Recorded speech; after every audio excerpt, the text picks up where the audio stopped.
This question goes first to Anita. Prior to Thanksgiving in 2016, there was an anti-Semitic incident at Stoughton High.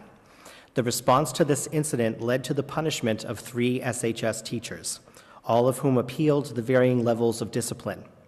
Within the last year, 2 arbiters determined the school committee had overreached in its disciplining of 2 of the 3 teachers and either fully or partially overturned their punishments.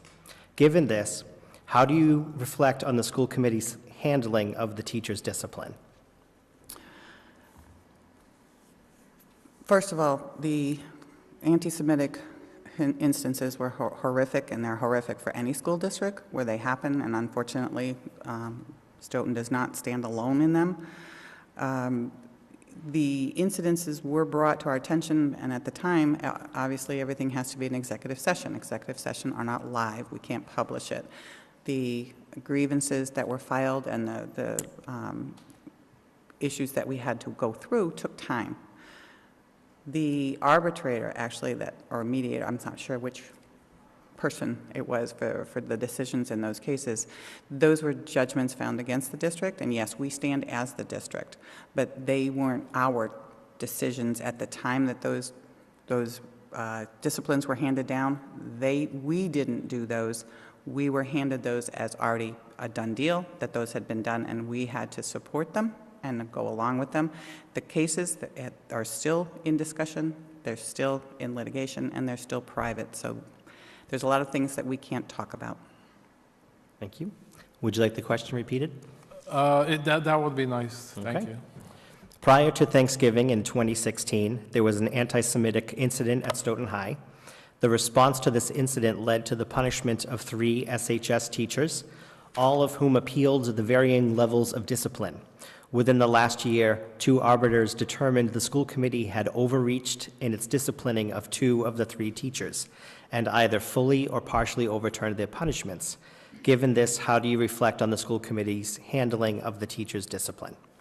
The teachers do not get disciplined by the school committee. They get disciplined by the principal and by the superintendent.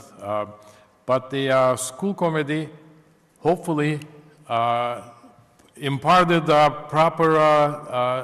proper culture into both of these key people. So I think it was unconscionable that the teacher got suspended, and then it was found that she wasn't guilty and she was restored and we paid her back. So essentially, through the principal and through the superintendent, school committee punished the kids.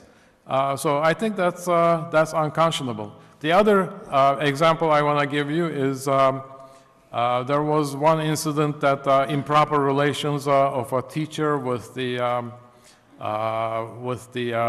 student. In that case, the principal had to report it to the police. She didn't.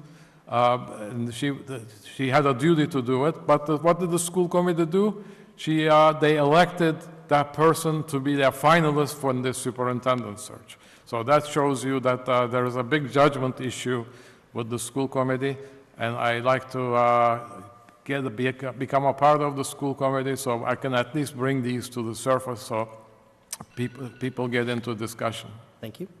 Would you like to respond? Yep. Dr. Euro should know that many of these matters are private. This particular instance with the student and the teacher had been dealt with. We cannot go into it further because there's still ongoing litigation. There's many, many things that you probably may never know, only because we don't go out and publish it. We don't go out and tout that, oh, look, we were right or they were wrong. The school committee, again, like I said, we're presented with a situation that has happened. We're not there in real time. The superintendent comes to us and tells us the decisions that have been made. We support the superintendent's decisions. We are aware of the entire story. And once if and when you find out the entire story, we hope that you will understand our decisions. Thank you. Supporting the superintendent's every single decision is a problem that the school committee and the culture is suffering from. So you need to question, you need to understand, and at least, give them the values of the town. And we are elected here to give the administration the values of our supporters, of our voters. So the example I gave you, two examples, that shows the double standard in the school committee. In one case, the teacher did something, I thought it was good, and she got suspended. The other case, the improper sexual relationship with the teacher, the principal didn't report it, didn't have the police investigate it before the evidence became spoiled. The school committee did not suspend her. They should have suspended her and let the police investigate it. Thank you.